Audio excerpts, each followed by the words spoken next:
Il est 20 h à Abidjan. Bonsoir à tous. Voici les titres de l'actualité de ce mercredi 28 février. À la une ce soir, la réduction du montant du document unique de transport et la question des affectations et orientations des nouveaux bacheliers, des sujets au centre du Conseil des ministres de ce mercredi. La synthèse dans ce 20 h. Bientôt 450 nouveaux bus pour la Sotra, coût 60 milliards de francs CFA. Dans ce 20 h également, la signature de convention de financement entre l'État de Côte d'Ivoire et la banque d'origine tchèque. Précisons que c'est un prêt de 60 milliards pour 450 autobus. Dans cette édition, l'horrible assassinat d'un enfant de 4 ans enlevé au domicile de ses parents à Williamsville, torturé, tué et enseveli par un voisin du quartier. Retour sur les faits dans quelques instants. Et enfin en Syrie, plus de 600 civils tués dans la Ghouta orientale en 11 jours, selon l'Observatoire syrien des droits de l'homme. Voilà pour les titres. Bienvenue à tous. Le montant du DUT, le document unique de transport réduit, la taxe prélevée pour le transport routier de marchandises passe désormais au montant unique de 500 francs CFA au lieu de 4 000 francs CFA prélevés jusque-là. Autre décision, les affectations et orientations des nouveaux bacheliers. La synthèse du Conseil des ministres avec Viviane Aimé. Nombre des mesures adoptées par le Conseil des ministres de ce mercredi 28 février sous la présidence du chef de l'État, il y a l'importante réduction sur la taxe prélevée sur le transport routier de marchandises, dit document unique de transport DUT. Cette taxe passe désormais au montant unique de 500 francs. Le DUT, antérieurement fixé entre 1 000 et 4 000 francs CFA en fonction de la charge utile de véhicules de transport ou de la nature de produits transportés, donc est réduit de 1 000 à 4 000 à un montant aujourd'hui unique de 500 francs CFA, quelle que soit la charge utile des véhicules de transport et quelle que soit la nature du produit transporté. Cette mesure vise premièrement à harmoniser ce tarif avec celui qui est pratiqué dans les pays de la sous-région. Deuxièmement, il est question de le baisser et donc de le rendre plus accessible de façon justement à en simplifier l'application, de façon à ce que désormais ce tarif soit appliqué effectivement à la totalité des services de transport routier de marchandises par route. Le gouvernement ivoirien vient de faire un pas de plus dans l'adoption de l'énergie solaire qui peut, si ses coûts sont maîtrisés, améliorer sensiblement les conditions de vie des populations ivoiriennes, même celles vivant dans les hameaux les plus reculés. En effet, le Conseil des ministres a ratifié l'adhésion de la Côte d'Ivoire à l'Alliance solaire internationale ASI. L'ASI est une plateforme de coopération entre les pays en voie de développement à fort potentiel solaire et les pays développés qui disposent de technologies avancées dans ce domaine. Elle a pour objectif d'augmenter de manière significative la production d'électricité solaire dans les pays du Sud, partis à l'accord. La Côte d'Ivoire sera présente au sommet de l'Alliance solaire internationale qui se réunira du 9 au 12 mars à New Delhi, en Inde. Le Conseil des ministres a aussi fait l'état des orientations et affectations des bacheliers 2017. De l'avis du Conseil, des réformes doivent être apportées. Le Conseil a relevé un certain nombre de défis auxquels notre système d'enseignement supérieur est confronté.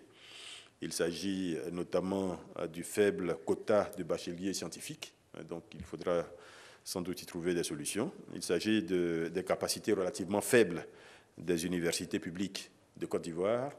Le gouvernement fait sa part, puisque, comme vous le savez, l'université de Mans désormais est ouverte et le gouvernement a en projet les ouvertures des universités de San Pedro et de Bondoukou.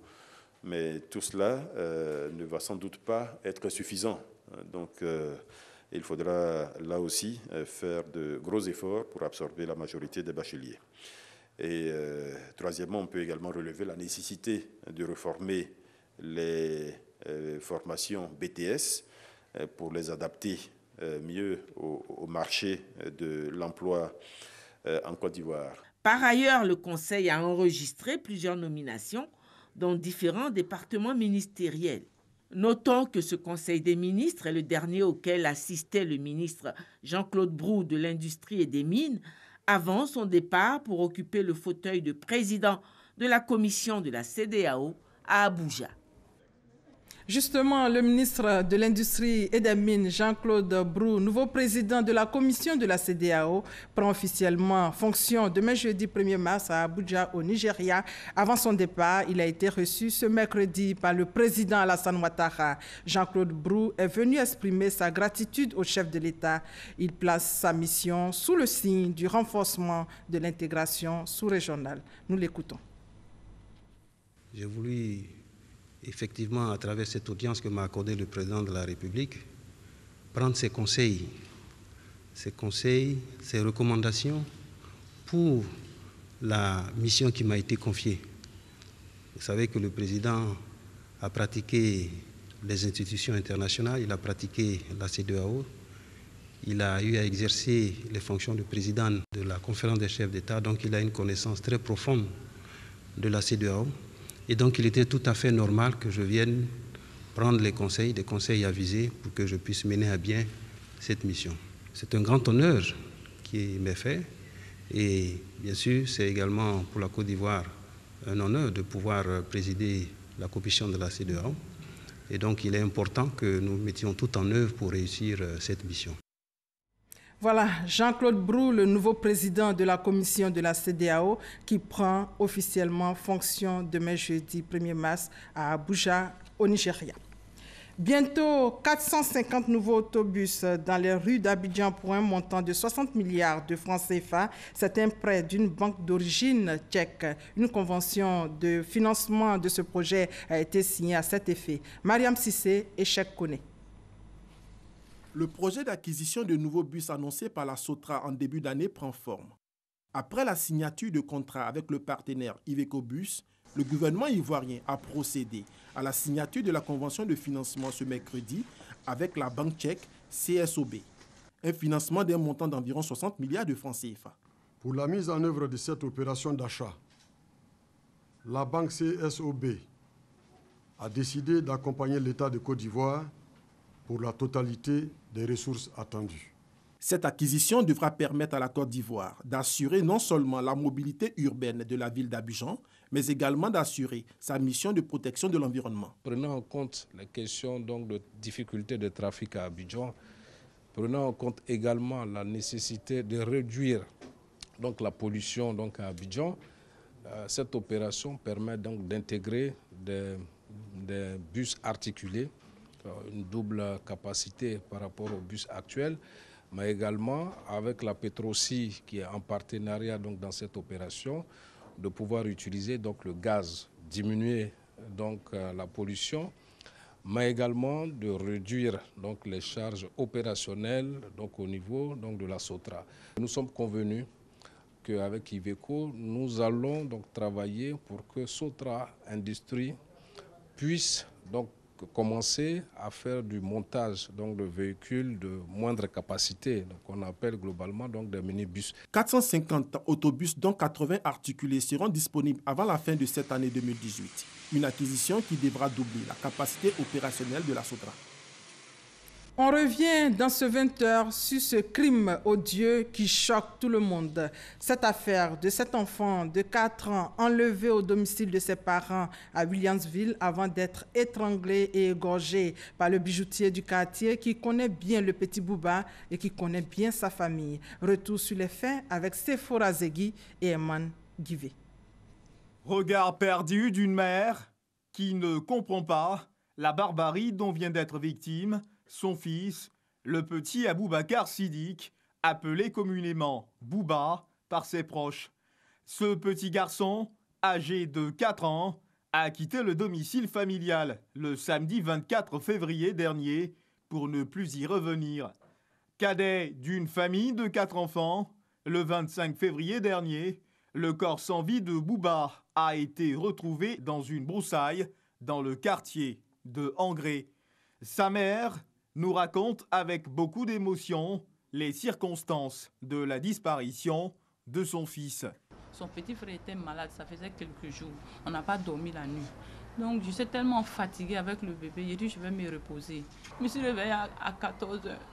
J'ai dit à la grande soeur, j'ai dit mamie, il faut aller chercher les enfants. Elle est partie dans la cour là, on dit ils ne sont pas là. Elle est partie, c'est dans 3 coups seulement ils s'en vont, tous les 3, on dit qu'ils ne sont pas là. Donc c'est là on a commencé à le chercher. C'est là ma fille, elle s'est rappelée. Elle dit non, que la dernière fois il y a plus pourquoi c'était avec le bijoutier. Le présumé auteur de ce crime crapuleux est un voisin de la famille, bien connu dans le quartier pour son amabilité et son amour pour les enfants. Tout le monde l'appréciait. Quand tu prends ton sac de riz, tu es derrière la route. C'est lui qui a cherché ton sac de riz. Moi-même, je vendais des œufs. Je m'allais chercher mes cartons d'œufs. Je suis derrière la route. C'est lui qui ramasse tout pour traverser la route. Mais je ne sais pas qui a cette réputation. Les enfants viennent beaucoup derrière lui. Il leur donne des bonbons, les trucs, et les envoie. Va payer ça pour moi, va payer ça pour moi. Bon, les enfants étaient collés à lui. Si quelqu'un te disait qu'il allait nous faire ça, personne n'allait croire. Mais il a fallu que ça se passe dans nos propres yeux pour qu'on le croie. Mais ça nous a surpris, nous tous, sincèrement. Mis aux arrêts, le présumé coupable est passé aux aveux, selon les témoignages de ce jeune homme. Tout le monde t'a vu à l'enfant et puis tu nies les faits, c'est pas normal. Il faut que tu nous dises quelque chose. Le père de l'enfant était là, je les ai demandé de sortir pour que je cause avec lui. Donc il dit vraiment, si moi je peux le protéger, il va me dire la vérité. Il dit dis-moi toute la vérité. Là il m'a dit vraiment que là pour l'enfant samedi à 14 h, à 17 h, je crois bien il a fait le travail. Quel travail? Il a tué l'enfant. Les enquêtes sont en cours pour élucider ce drame qui suscite beaucoup d'émotions. Phénomène d'enlèvement d'enfants, le constat est fait tant en Côte d'Ivoire que dans d'autres pays du monde. Mais cette fois en France, un homme a été mis en examen pour une quarantaine de viols présumés. Le suspect âgé d'une 50aine d'années a été repéré dans le cadre d'une coopération franco-belge après le viol d'une femme en Belgique durant le mois de février. On reste toujours en France pour parler du Salon international de l'agriculture. 3e jour, le cacao de Côte d'Ivoire et son chocolat étaient à l'honneur au stand de la Côte d'Ivoire. Le reportage de notre envoyé spécial, Noël Nyagno. Il y a 1000 chocolats, mais il n'y a qu'une seule Côte d'Ivoire. Et cette Côte d'Ivoire-là est le premier producteur de cacao au monde avec 40% de l'offre mondiale. Une performance à maintenir. Une fierté nationale à entretenir chez les tout-petits. Pour cet exercice, une 50aine d'enfants de la diaspora de 5 à 15 ans participent à cet atelier. De la pépinière à la production, une découverte chez ces enfants née pour la plupart sur les bords de la Seine à Paris. Puis, la réalisation du chocolat par un artisan. Enfin, les échanges pour s'assurer des acquis ont constitué le menu de l'atelier visiblement entraînant pour les enfants. Quant aux objectifs, ils sont de 3 ordres. Le premier objectif que nous visions, c'est déjà d'informer les enfants sur le fait que leur pays, la Côte d'Ivoire, est le premier pays producteur mondial de cacao, que ces enfants puissent s'approprier la fierté de leur pays, qui est une fierté nationale. Et troisièmement, c'est de permettre aux enfants de s'habituer à la dégustation des produits chocolatés et de créer des vocations, pourquoi pas, de chocolatiers qui vont pouvoir porter haut la tablette ivoirienne. En attendant de porter haut la tablette ivoirienne, les enfants ont eu une juste récompense de leurs efforts. Ils ont reçu des diplômes remis par des producteurs de café cacao à Paris pour la circonstance, le ministre de la production animale et des dirigeants de structures sous tutelle. Jeudi, ce sera au tour de jeunes Français de découvrir le cacao de Côte d'Ivoire et son chocolat. Et ici à Abidjan, plus de 1000 entreprises hors zone invitées à se faire immatriculer. L'objectif est de confiner ces unités dans les zones industrielles dédiées. Mais avant, séance d'information et de sensibilisation, nous dit Cheikh Kone. À partir de ce jeudi 1er mars, les unités industrielles installées en dehors des zones industrielles devront prendre attache avec l'Agence de gestion et de développement des infrastructures industrielles. C'est en substance le message véhiculé par Youssouf Ouattara, directeur général de l'AGEDI, aux opérateurs économiques venus nombreux à cette rencontre d'information et d'échange. Ce que l'État vise au travers de ce décret, c'est de faire en sorte que tous les opérateurs qui, pour des raisons ou d'autres qui peuvent être quelquefois objectives, qui n'étaient pas installés dans nos différentes zones industrielles puissent être désormais recensés, soient reconnus. L'opération débute du 1er mars au 31 décembre 2018. Plus de 1000 unités industrielles sont concernées par cette phase d'identification, au terme duquel une commission délivrera aux concernés une attestation d'enregistrement après le paiement d'une forme forfaitaire de 25 000 francs CFA. Après le 30 décembre, ceux qui sont situés hors zone industrielle, qui ne se feront pas immatriculer, ça veut dire qu'ils veulent rester dans l'anonymat, dans l'informel. En ce moment, on peut commencer des actions de sanctions, de coercition qui peuvent aller jusqu'à la fermeture de leurs unités. Cette phase d'identification doit permettre aux autorités gouvernementales de constituer une base de données fiable des opérateurs industriels établis en dehors des zones industrielles pour notamment les identifier et les prendre en charge. C'est une bonne approche parce que laisser des zones prospérer hors zone industrielle présente des risques pour la population et pour l'environnement. Dans un passé récent, aucun test ne définissait clairement les conditions d'implantation d'une unité industrielle, ce qui explique la prolifération de plusieurs usines en plein centre-ville. Ce décret vient ainsi baliser et encadrer les procédures d'installation des usines en Côte d'Ivoire. La Direction générale des impôts à la recherche de solutions digitales innovantes, la DGI, a réuni les experts pour réfléchir sur le sujet en collaboration avec le Fonds monétaire international. Jean-Luc Gbangbo pour plus de détails. 48 heures de travail sans interruption pour doter l'administration fiscale de la solution technologique la plus innovante en matière de mobilisation des ressources. Tel est le défi que doivent relever ces développeurs d'applications nationaux et internationaux réunis à la faveur de ce hackathon. Proposer des solutions novatrices pour l'administration fiscale. Ces solutions peuvent aller de la simple localisation des contribuables au recoupement, au renseignement et même à la consolidation de nos bases de données et à la sécurisation de nos bases de données. Le hackathon est un rassemblement de développeurs organisés en équipe dont l'objectif est de tester une idée et de produire un prototype d'application. Sous forme de concours chronométré, l'équipe gagnante est désignée par un jury et l'application primée est exploitée au service de la communauté. Cette méthode a déjà fait ses preuves dans les pays où elle a été appliquée. Au Sénégal, c'était déjà l'année dernière et donc nous savons que les solutions primées sont maintenant en train d'être mises en place et le progrès a été tout à fait satisfaisant. Cette rencontre se présente ainsi comme une opportunité de restructuration de la politique fiscale ivoirienne. Pour ce qui nous concerne, ce sera, s'il en était besoin, une occasion supplémentaire de renforcer notre volonté d'améliorer les services offerts aux usagers, car la digitalisation des procédures occupe désormais une place de choix à la Direction générale des impôts. Je voudrais par ailleurs vous assurer de notre engagement à mettre en place, dans le meilleur délai, les applicatifs pertinents qui seront produits à l'issue de cet hackathon. Les résultats du hackathon 2018 d'Abidjan seront connus ce 28 février. Ajoutons que le hackathon d'Abidjan s'est refermé cet après-midi avec la proclamation des résultats. L'application primée a été développée par les jeunes informaticiens ivoiriens et étrangers. Et en bref, cet accord de partenariat district autonome d'Abidjan Île-de-France, c'est dans le cadre de la coopération décentralisée. L'accord consiste à poser les bases d'un vrai développement économique conjoint. Il portera notamment sur l'aménagement urbain, l'aide à l'entrepreneuriat des jeunes et les transports. Nous y reviendrons dans nos prochaines éditions. En santé, la CEMU, la couverture maladie universelle et les mutuelles, quelle collaboration? Un sujet débattu par les mutualistes de Côte d'Ivoire, rencontre d'échanges, de partage et d'expérience. Invité Thierry Baudet, président de la Fédération nationale de la mutualité française. Fidèle Aigné et Franck Quadio. Les acteurs de la mutualité ivoirienne à l'école de la mutualité française pour réussir la couverture maladie universelle.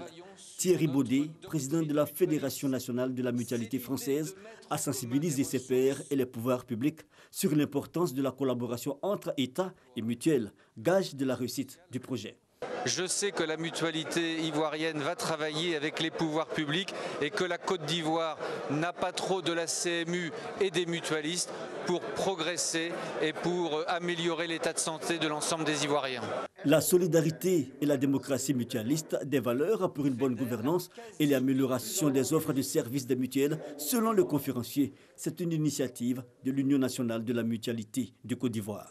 Nous nous trouvons face à un certain nombre de défis. Le défi de pouvoir apporter la réponse de la couverture du risque maladie à nos populations. De pouvoir faire en sorte qu'on consolide l'union, le rassemblement pour répondre aux défis de la pérennité du mouvement mutualiste. Nous sommes très réconfortés sur cette idée de contribuer à la structuration du mouvement mutualiste en Côte d'Ivoire, de faire en sorte que cette union-là soit véritablement bien scellée et que face aux différents défis de la santé des populations en Côte d'Ivoire, les mutuelles puissent jouer leur véritable rôle. La mutualité ivoirienne face aux défis de son expansion. C'est le thème de cette conférence. L'Union nationale de la mutualité de Côte d'Ivoire existe depuis 2016. Elle regroupe 44 fêtières.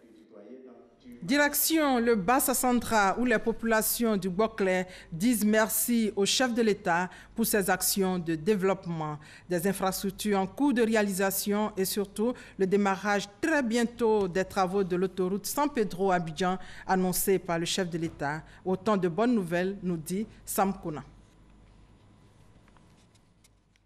La Côtière est autrefois une fierté pour les populations qui habitent tout le long du littoral. Aujourd'hui, cette voie qui relie les deux ports du pays est dans un état comateux très avancé. Le chef de l'État, dans sa volonté de doter la Côte d'Ivoire d'infrastructures modernes, a annoncé au cours de son adresse à la nation en décembre dernier le démarrage cette année des travaux de l'autoroute San Pedro-Abidjan. Une nouvelle qui vient comme une bouffée d'oxygène pour ces villes enclavées que sont Tabou, San Pedro, Sassandra et Fresco. Les chefs traditionnels de la région du Boclé donnent le ton. Ils ont décidé d'aller dire de vive voix merci au président de la République et très bientôt. Mais en attendant, ils ont organisé dans le village de Dacioko, dans le département des Fresco, une cérémonie pour célébrer celui qu'ils surnomment désormais le bâtisseur de la nation. Tous les chefs, aujourd'hui, unanimement sont derrière le président Ouattara parce qu'on sait ce qu'il fait pour nous est grand. Alors il faut qu'on aille quand même pour lui dire un grand merci. Le ministre Philippe Légré, fils de la région et parrain de la cérémonie, a été chargé d'aller informer le président Alassane Ouattara de l'intention des populations de la Côtière d'aller lui dire merci à Abidjan pour avoir pensé à elle. La Côtière, mais c'est un enfer. Pour, par exemple, Grand Laou, Fresco, de 75 km, on est obligé de passer 3 heures, 4 heures de temps sur ce tronçon. Et de Dacioko à Sassandra, qui est de 40 km, on est obligé de faire 2 heures, 3 heures de temps. C'est mortel. Et si le président Ouattara, qui sait que la Côtière est une route importante dans le développement de la Côte d'Ivoire, parce que reliant les deux ports du pays, a décidé de le faire, eh bien, il est à saluer. La région du Boclé va lui dire merci. La région du Boclé, déjà en chantier, un marché moderne en construction, bientôt un débarcadère et le bitumage d'une dizaine de kilomètres dans les rues de Sassandra et de Fresco. À l'endroit des téléspectateurs, demain après le journal télévisé de 20h, un nouveau magazine sera diffusé sur nos antennes. 52 minutes pour comprendre, c'est le nouveau-né de la radiodiffusion télévision ivoirienne qui sera diffusé tous les jeudis en 15, après donc le journal de 20h. Premier numéro demain 20h50 sur la compagnie ivoirienne d'électricité, mais avant le lancement avec Walter Amadou Ouattara. À compter du 1er mars, je vous donne rendez-vous un jeudi sur 2 à 20h50 sur RTI 1 pour votre nouveau magazine. 52 minutes pour comprendre. Une nouvelle production télé de la RTI, radiodiffusion télévision ivoirienne. Magazine d'enquête économique pour sensibiliser la population sur les réalités des entreprises et des institutions. Chaque numéro est le résultat de 3 mois d'enquête. Sur les réseaux sociaux, les entreprises sont souvent jugées. Donc il fallait dévoiler réellement ce qui se passe dans les entreprises. Loin de nous, l'idée de vouloir prendre parti, ce n'est pas notre rôle, mais de présenter les faits, les réalités, le fonctionnement de ces entreprises, donner la parole à chaque acteur, au public, à la population. C'est un bimensuel. Le premier numéro de la première saison, qui compte 10 productions, sera diffusé sur RTI 1 le 1er mars 2018 à 20h50. Une immersion au cœur de la compagnie ivoirienne d'électricité CIE. Le directeur général délégué de cette société et les journalistes invités approuvent l'initiative. Dans la bataille du contenu qui est vraiment l'enjeu de la libération de l'espace audiovisuel, RTI a fait un bon qualitatif d'avant et cela augure de ce que les Ivoiriens auront le meilleur pour eux-mêmes en matière de production audiovisuelle. C'est une très bonne émission. Nous avons eu affaire à une équipe très professionnelle qui a fait un travail objectif. Parce que c'est une plongée à l'intérieur, une immersion, comme ils le disent, à l'intérieur de l'entreprise. Dans le cadre de sa mission de service public, la radiodiffusion-télévision ivoirienne souhaite se rapprocher davantage des populations. Elle est consciente que cela passe par l'enrichissement des programmes à travers des émissions qui répondent aux attentes des téléspectateurs et auditeurs. 52 minutes pour comprendre, une coproduction sous prod RTI.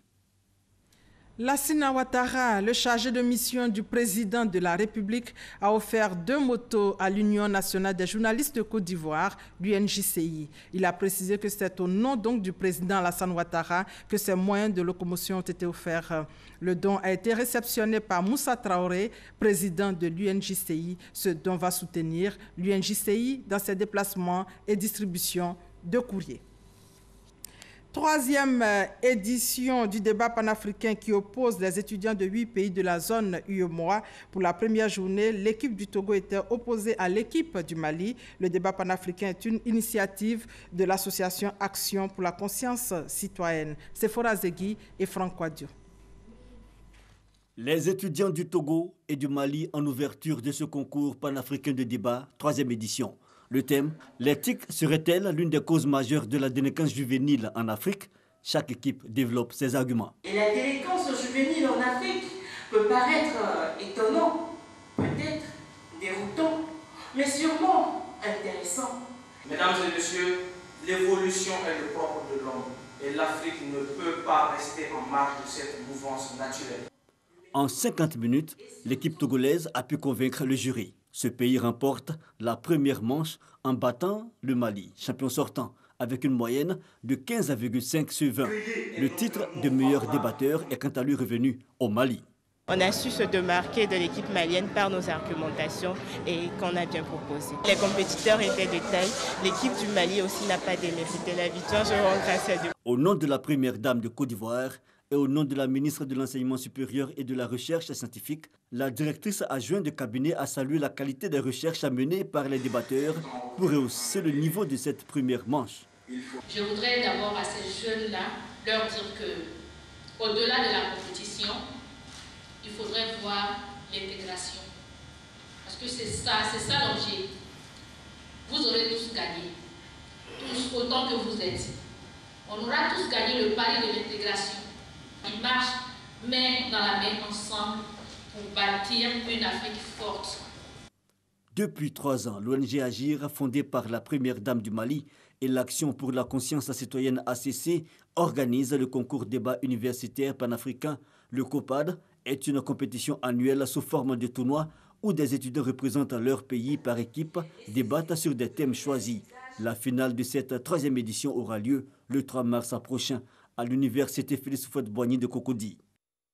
La coalition ivoirienne pour la Cour pénale internationale a tenu sa 14e conférence trimestrielle internationale sur le thème « Droit et raison d'État » suivi de panels. Cette rencontre est une tribune d'échange donc entre les populations et les experts nationaux et internationaux. Le reportage complet d'Abou Sanogo dans nos prochaines éditions. Et hors de nos frontières, au moins 14 personnes sont portées disparues après le naufrage de plusieurs embarcations sur le fleuve Congo. Une centaine d'autres ont pu être secourues selon le bilan communiqué par le ministre de l'Intérieur, Henri Mova. Le naufrage est survenu dans la nuit de lundi à mardi dans une province dans le sud-ouest de la République démocratique du Congo. En Syrie, plus de 600 civils tués dans la Ghouta orientale en 11 jours, selon l'Observatoire syrien des droits de l'homme. Et voilà, c'est la fin de ce 20h. Excellente soirée à tous. On se retrouve demain à la même heure.